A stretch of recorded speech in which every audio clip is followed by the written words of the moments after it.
الحمد لله نحمده ونستعينه ونستغفره ونعوذ بالله من شرور أنفسنا ومن سيئات أعمالنا من يهده الله فلا مضل له ومن يضلل فلا هادي له وأشهد أن لا إله إلا الله وحده لا شريك له وأشهد أن محمدًا عبده ورسوله أما بعد فإن خير الحديث كتاب الله وخير الهدي هدي محمد صلى الله عليه وسلم وشر الأمور محدثاتها وكل محدثة بدعة وكل بدعة ضلالة وكل ضلالة في النار فأعوذ بالله السميع العليم من الشيطان الرجيم بسم الله الرحمن الرحيم شهد الله أنه لا إله إلا هو والملائكة وأولو العلم قائما بالقسط لا الہ الا هو العزیز الحکیم۔ اسلامی اور دینی بھائیوں، محترم اساتذہ اکرام، ملت کی ماں اور بہنوں، ذکر خیر چل رہا تھا محمد ابن ادریس جو امام شافعی کے نام سے مشہور ہے، اور آپ سے وعدہ کیا گیا تھا کہ اس عظیم شخصیت کی زندگی کے سلسلے میں اور بالخصوص ان کے کچھ مناقب، ان کے کچھ فضائل کے سلسلے میں آپ سے گفتگو کی جائے گی۔ اتنی عظیم شخصیت کے فضائل، اس کے مناقب اس مختصر سے وقت میں بیان کرنا میرے لیے انتہائی مشکل ہے، اور دوسرے بھی کسی انسان کے لیے آسان بات نہیں ہے کہ آدھے گھنٹے کے اندر یا 45 منٹ کے اندر یا 1 گھنٹے کے اندر اس شخصیت کے سلسلے میں جس کی بابت علماء نے لکھا ہے کہ 11ویں صدی ہجری کی ابتدا تک تقریباً 90 کتابیں امام شافعی کی فضیلت کے سلسلے میں لکھی جا چکی ہیں، اور اس کے بعد سے جو 400-500 سال کا وقفہ ہوا ہے اس میں کتنی کتابیں لکھی گئی ہیں امام شافعی کی فضیلت کے سلسلے میں، اس کا صحیح اندازہ لگانا مشکل ہے، لیکن پھر بھی کوشش یہ کی گئی ہے کہ امام شافعی کی زندگی کے اہم فضائل آپ کے سامنے رکھ دیے جائیں۔ امام شافعی رحمۃ اللہ علیہ کے مشہور شاگرد ہیں امام احمد رحمۃ اللہ علیہ، اور امام احمد ان 4 اماموں میں سے ایک اہم امام ہیں اور آخری امام ہے جن کی فقہ پوری دنیا میں مشہور ہے اور جو محدث کے نام سے مشہور ہیں۔ امام احمد بن حنبل نے اپنے استاذ گرامی امام شافعی رحمۃ اللہ علیہ کو اللہ کے رسول صلی اللہ علیہ وسلم کی ایک مشہور حدیث ہے۔ امام احمد کہتے ہیں کہ اللہ کے رسول صلی اللہ علیہ وسلم نے فرمایا ہے ان اللہ یمن علی اہل دینہ فی رأس کل 100 سنہ، کہ اللہ رب العزت اپنے دین کے ماننے والوں پر، اہل اسلام پر، مسلمانوں پر ہر 100 سال پورے ہونے پر اللہ تعالیٰ احسان فرماتا ہے۔ برجل من اہل بیتی، کیسے احسان فرمائے گا؟ ایک ایسے شخص کے ذریعے سے جو میرے خاندان سے ہوگا۔ اللہ کے رسول صلی اللہ علیہ وسلم کے خاندان سے اس کا تعلق ہوگا، اللہ رب العزت اس امت پر قیامت تک یہ احسان فرماتا رہے گا۔ اس کا کام کیا ہوگا؟ وہ کیا کام انجام دے گا؟ اس کی ذمہ داری کیا ہوگی؟ کہتے ہیں اللہ کے رسول نے فرمایا یبین لہم امر دینہم۔ 100 سال کے اختتام پر جو عظیم شخصیت ہوگی اس کی اہم ذمہ داری کیا ہوگی؟ لوگوں کے دین کی وضاحت کرے گا۔ دین کا علم مٹ چکا ہوگا، شرک و بدعات کا دورہ ہوگا، اور لوگ کتاب و سنت پر عمل کرنا بھول چکے ہوں گے۔ ایسے حالات میں اللہ رب العزت ایک ایسے شخص کو پیدا فرمائے گا جو پھر سے لوگوں کو ان کا دین یاد دلائے، کتاب و سنت پر عمل کرنے کے لیے لوگوں کو آمادہ کرے، اس کی ترغیب دلائے، اور جو صحیح علم مٹ چکا ہے اس کا احیاء کرے اور اس کی تجدید کرے کہ پھر سے لوگ اللہ کے دین کی طرف آئیں، لوٹیں۔ یہ کام ہوگا، یہ ذمہ داری اس کی ہوگی۔ لہذا امام احمد بن حنبل رحمۃ اللہ علیہ کہتے ہیں کہ جب میں نے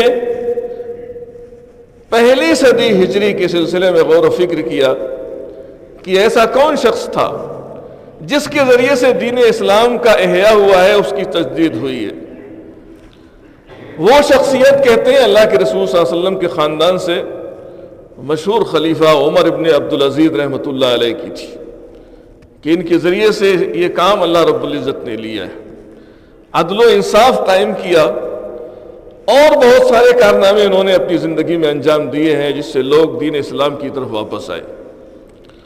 اس کے بعد امام احمد کہتے ہیں کہ وَإِنِّي نَظَرْتُ فِي الْمِئَةِ الثَّانِيَةِ فَإِذَا هُوَ محمد ابن ادریس الشافعی۔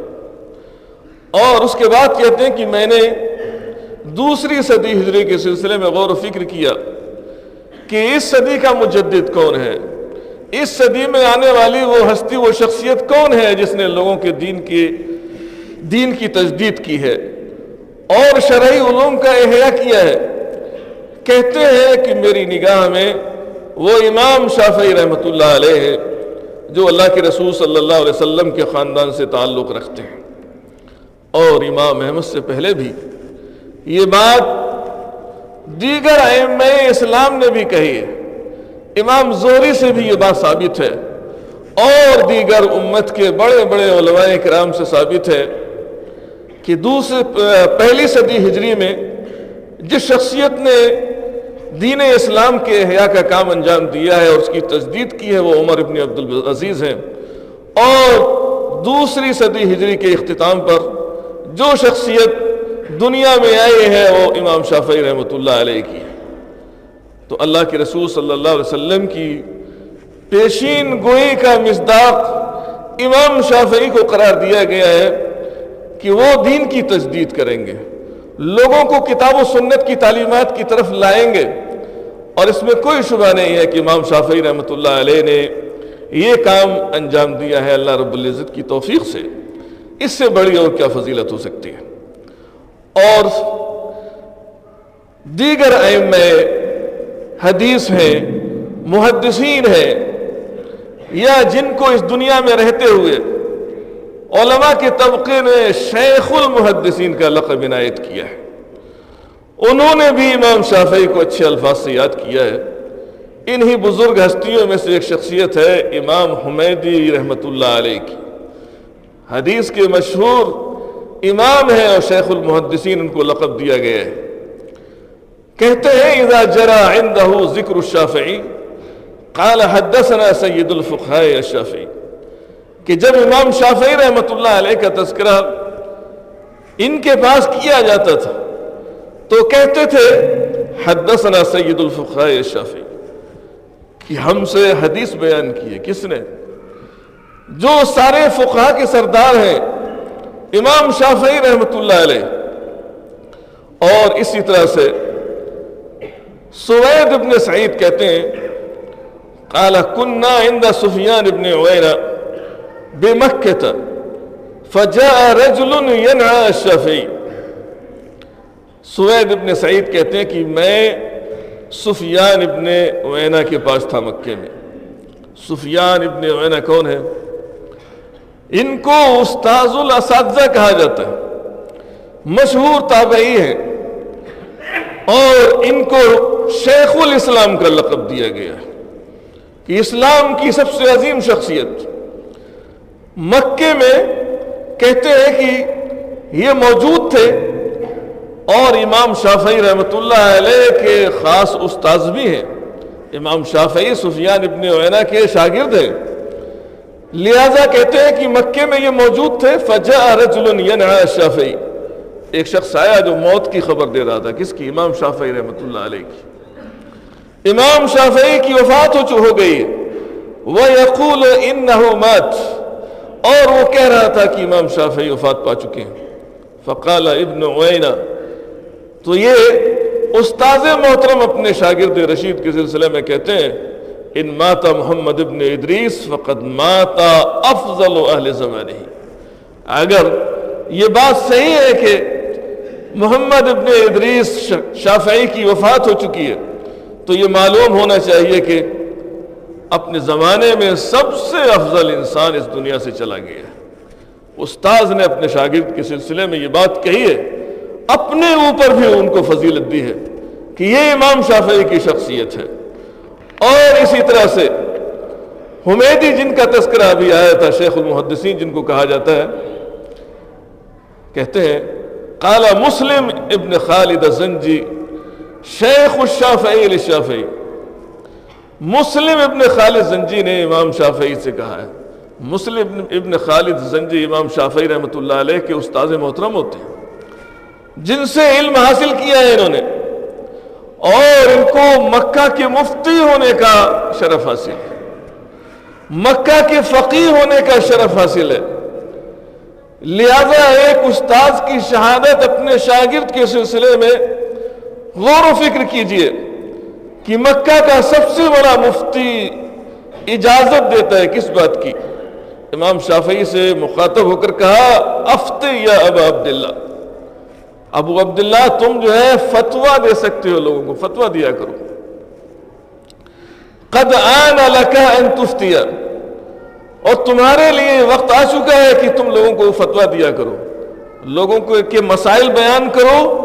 تمہارے لیے بات جائز ہے، تم اس کے مستحق ہو. امام شافعی کی اس وقت عمر 15 سال تھی، جبکہ اساتذہ اپنے شاگردوں کو فتویٰ دینے کی اجازت یا حدیث بیان کرنے کی اجازت یا مجلس اس کی لگانے کی اجازت 40 سال کے بعد دیا کرتے تھے. 40 سال کے بعد، 40 سال عمر ہونے کے بعد یہ اجازت ملا کرتی تھی.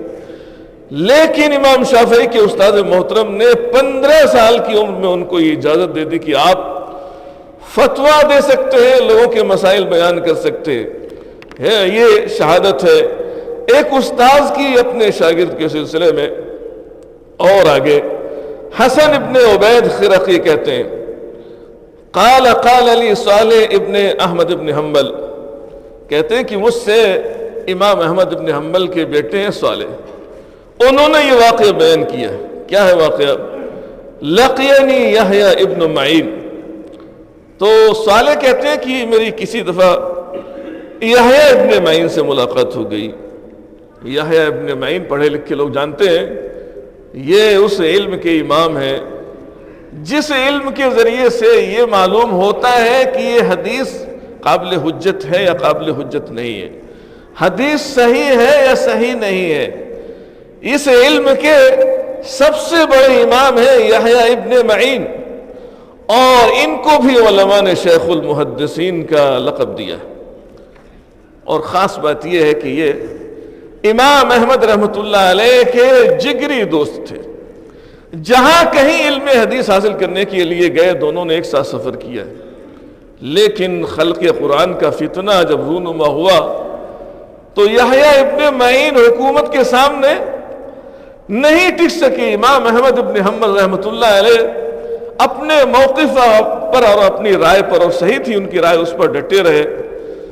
اور ابتلا ہوئی، آزمائش آئی، کوڑے لگائے گئے حکومت کی طرف سے. بہرحال اب یہ کیا وجہ تھی کہ یحییٰ ابن معین اپنے موقف پر نہیں ٹک سکے وہ الگ مسئلہ ہے۔ بہرحال امام احمد ابن حنبل اور یحییٰ ابن معین دونوں کے درمیان جگری دوستی تھی، بہت اچھے تعلقات تھے، لیکن اس فتنے کے ساتھ ہی دونوں کے تعلقات بحال نہیں رہ سکے، دونوں کا راستہ الگ الگ ہو گیا۔ لہذا یحییٰ ابن معین نے امام احمد ابن حنبل کے بیٹے سے کہا، کیا کہا؟ فقال لی اما یستحی ابوک مما یفعل۔ یحییٰ ابن معین کہتے ہیں سوالے سے، کیا آپ کے باپ کو شرم نہیں آتی ہے؟ جو کچھ وہ آج کل کر رہے ہیں اس کام کی وجہ سے ان کو شرم نہیں آتی ہے، کیوں آخر ایسا کام کرتے ہیں؟ فقلت ماذا یفعل؟ تو امام احمد ابن حنبل کے بیٹے کہتے کہ میں نے اس سے پوچھا کہ بھئی ہمارے ابا جان نے کیا غلطی کی ہے، کون سا غلط کام کر رہے ہیں جس پر آپ ٹوک رہے ہیں؟ قال رأيته مع الشافعي والشافعي راكب وهو راجل۔ لہذا کہتے ہیں یحییٰ ابن معین آپ کے والد محترم کی غلطی کیا ہے؟ غلطی یہ ہے کہ میں نے ان کو امام شافعی کے ساتھ دیکھا ہے۔ کیسے دیکھا ہے؟ کہا کہ شافعی سواری پر سوار ہیں اور امام احمد ابن حنبل نیچے چل رہے ہیں، ایک شخص سواری پر سوار ہے اور ایک شخص نیچے چل رہا ہے، اور نیچے جو چل رہا ہے وہ بھی معمولی شخصیت نہیں ہے، وہ بھی حدیث کا بڑا عالم ہے۔ وَرَأَيْتُهُ قَدْ أَخَذَ بِرِكَابِهِ، اور صرف اتنی ہی بات ہوتی کہ نیچے چل رہے ہیں، کوئی الگ مسئلہ نہیں تھا۔ کہا کہ میں نے رکاب پکڑے ہوئے دیکھا امام شافعی کی۔ رکاب لوہے کا حلقہ ہوتا ہے جس میں سوار اپنا پیر رکھتا ہے یا اس پر اس کا سہارا لے کے سواری پر چڑھتا ہے۔ امام شافعی کی رکاب پکڑ کر چلتے تھے کون؟ امام احمد ابن حنبل رحمۃ اللہ علیہ۔ اس پر اعتراض کیا ہے یحییٰ ابن معین نے۔ فقلت ذلك لأبي، سوالے کہتے ہیں کہ میں نے یہ تذکرہ، یہ بات اپنے والد محترم سے کی کہ یحییٰ ابن معین آپ کے سلسلے میں ایسی بات کہتے ہیں کہ آپ کا یہ عمل اچھا نہیں ہے۔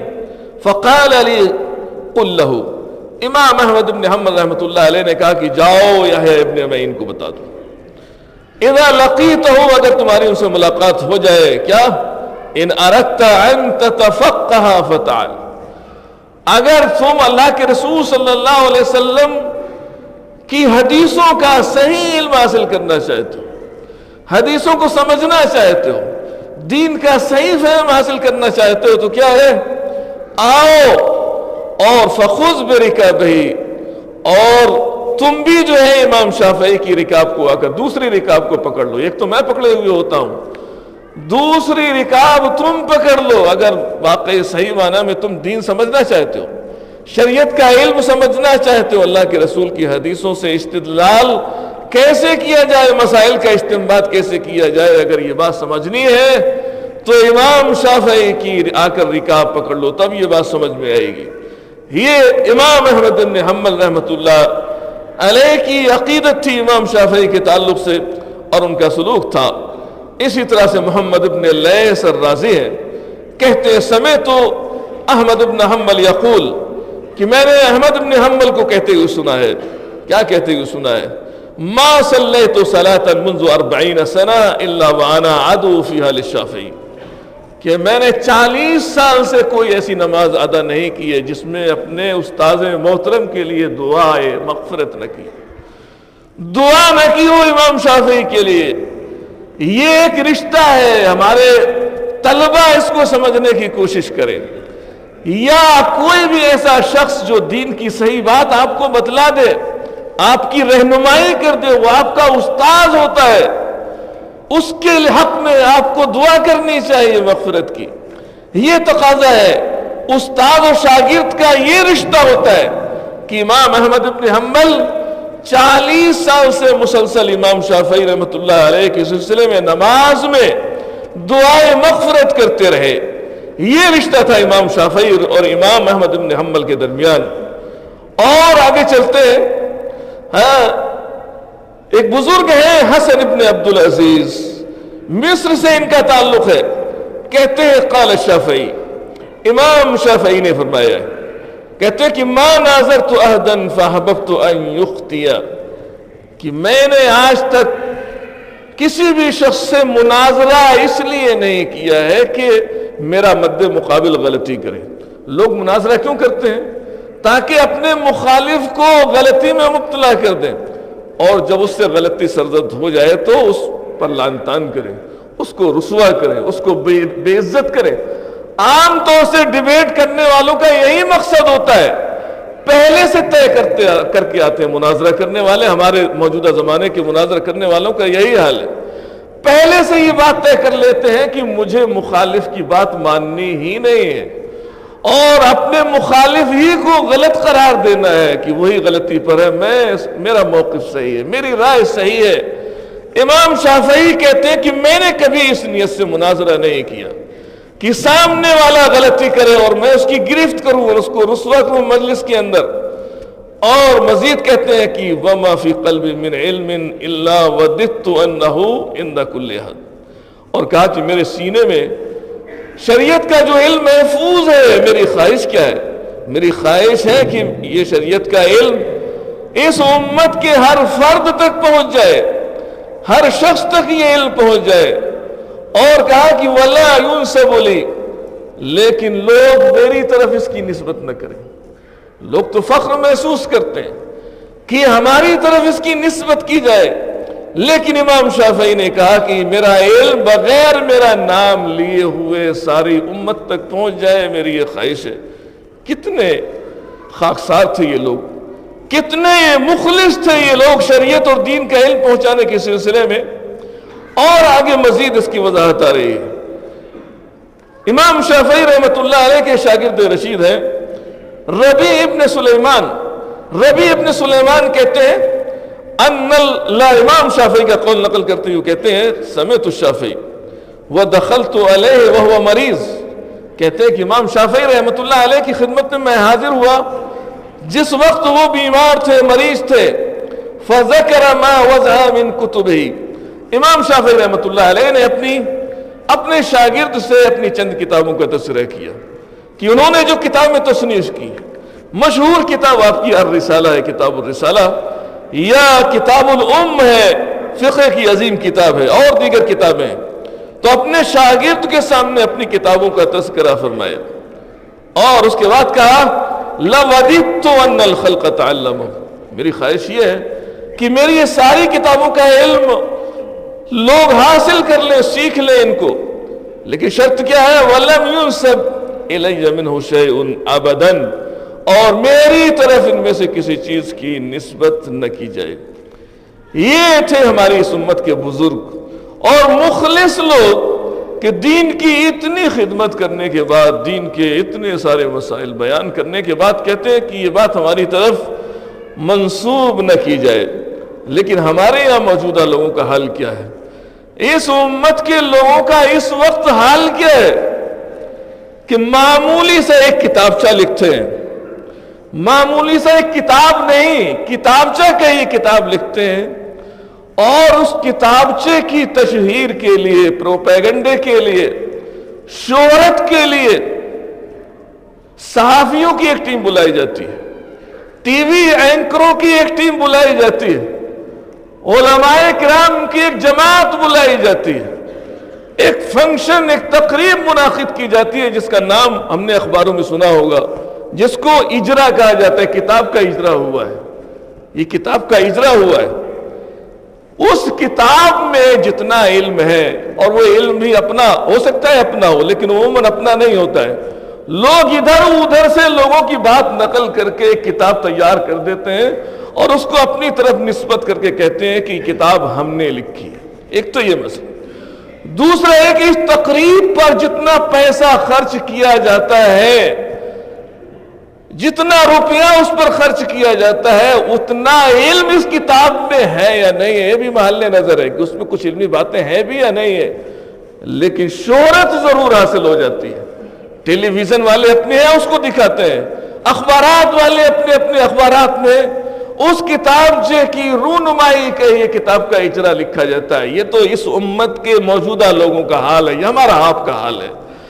ہر چیز کی شہرت چاہتے ہیں، لیکن آپ غور کریں جس نے اس امت کی رہنمائی کی ہو، جو مجدد ہے اس امت کا، اور فقہ کی عظیم کتاب جس نے لکھی ہو وہ کہتا ہے کہ میری خواہش ہے کہ میری طرف اس کی قطعاً نسبت نہ کی جائے، اس لیے کہ شہرت طلبی کا نتیجہ کیا ہوگا؟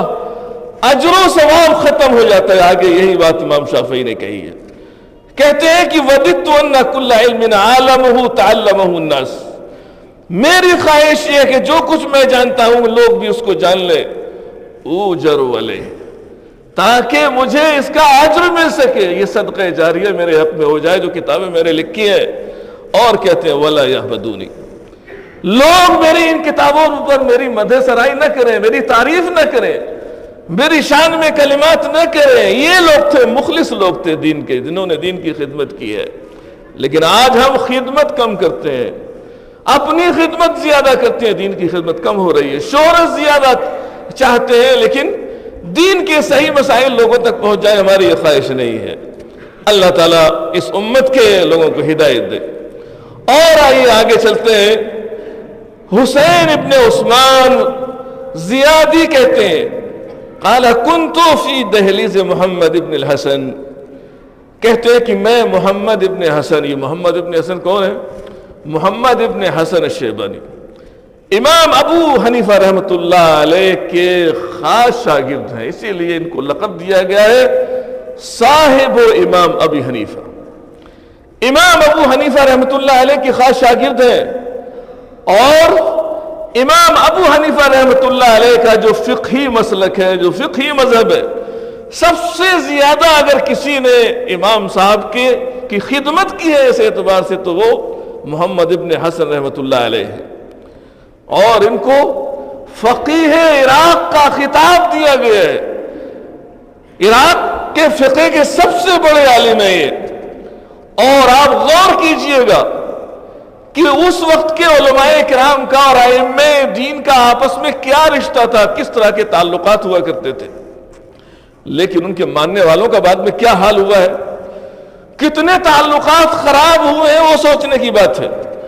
لہذا کہتے ہیں کہ محمد ابن حسن شیبانی کی دہلیز پر تھا، یعنی گھر میں جانا چاہتا تھا میں ان کے، آیا ہوا تھا فخرج محمد راکبا، لہذا محمد ابن حسن اپنے گھر سے سواری پر سوار ہو کر نکلتے ہیں، فنظر فرأى الشافعی، دیکھا نکلے ہاں کہ سامنے امام شافعی رحمۃ اللہ علیہ کھڑے ہوئے۔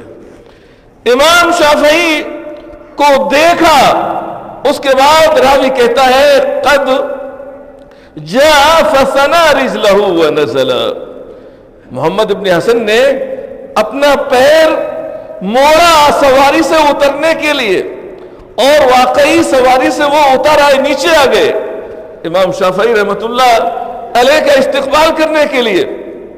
وقال لغلامہ، اور اپنے خادم سے کہا، اس کو ہدایت کی، اذهب فاعتذر، کہا کہ جاؤ میری طرف سے عذر پیش کر دو۔ کس کے یہاں عذر پیش کر دو؟ محمد ابن حسن رحمۃ اللہ علیہ یہ دار الخلافہ جا رہے تھے، بادشاہ کی مجلس میں شریک ہونے کے لیے جا رہے تھے، اس وقت کی پارلیمنٹ میں جا رہے تھے۔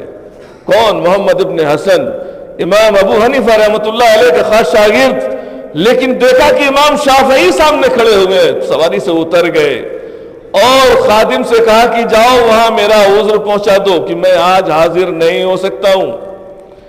فقال له الشافعی، امام شافعی رحمۃ اللہ علیہ نے بھی حالات کی نزاکت کو سمجھا اور کہا، ان سے گزارش کی، کہا لنا وقت غیر ھذا، ہاں کہ یہ مجلس جو ہماری اور آپ کی ہے کسی اور وقت ہو سکتی ہے، آپ دارالخلافہ جا رہے ہیں، بادشاہ کی مجلس میں شریک ہونے کے لیے جا رہے ہیں، مناسب نہیں ہے کہ آپ حاضر نہ ہو، آپ جائیں، لیکن ہماری اور آپ کی جو ملاقات ہے، جو مجلس ہے، وہ بعد میں منعقد ہو سکتی ہے۔ لہذا راوی کہتا ہے کہ قال اللہ وَأَخَذَ بِيَدِهِ، محمد ابن حسن نے امام شافعی کی درخواست مسترد کر دی کہ نہیں، قطع نہیں، ایسا نہیں ہو سکتا ہے۔ فَدَخَلَ الدَّارَ، لہذا محمد ابن حسن نے امام شافعی رحمۃ اللہ علیہ کا ہاتھ پکڑا اور دونوں گھر میں داخل ہو گئے۔ اس طرح سے دونوں کی ملاقات ہوئی۔ آپ تصور کیجئے کہ ان ائمہ کے درمیان کتنے خوشگوار تعلقات تھے، ایک طرف امام ابو حنیفہ رحمۃ اللہ علیہ کی فقہ کو نشر کرنے والا شخص ہے، دوسری طرف بھی ایک مستقل فقہی مذہب کا امام ہے، امام شافعی ہے، لیکن ان کے درمیان اس طرح کی ناچاقیاں اور اس طرح کا تعصب نہیں تھا جو بعد میں ان کے ماننے والوں کے درمیان پیدا ہوا ہے۔ اور یہ تعصب کسی نہ کسی درجے میں آج تک ہمارے درمیان بھی موجود ہے۔ کتنا تعصب پیدا ہوا بعد میں ائمہ کے ماننے والوں کے درمیان، کسی نے حنفی عالم دین سے مسئلہ پوچھ لیا، امام ابو حنیفہ کی فقہ پر عمل کرنے والے سے مسئلہ دریافت کیا کہ کیا یہ بات جائز ہے کہ کوئی حنفی مذہب کا لڑکا شافعیہ عورت لڑکی سے شادی کر سکتا ہے یا نہیں کر سکتا ہے؟ وہ جواب دیتا ہے کہ نہیں کر سکتا ہے، اس لیے کہ شافعیہ کافر ہے، دائرہ اسلام سے خارج ہے۔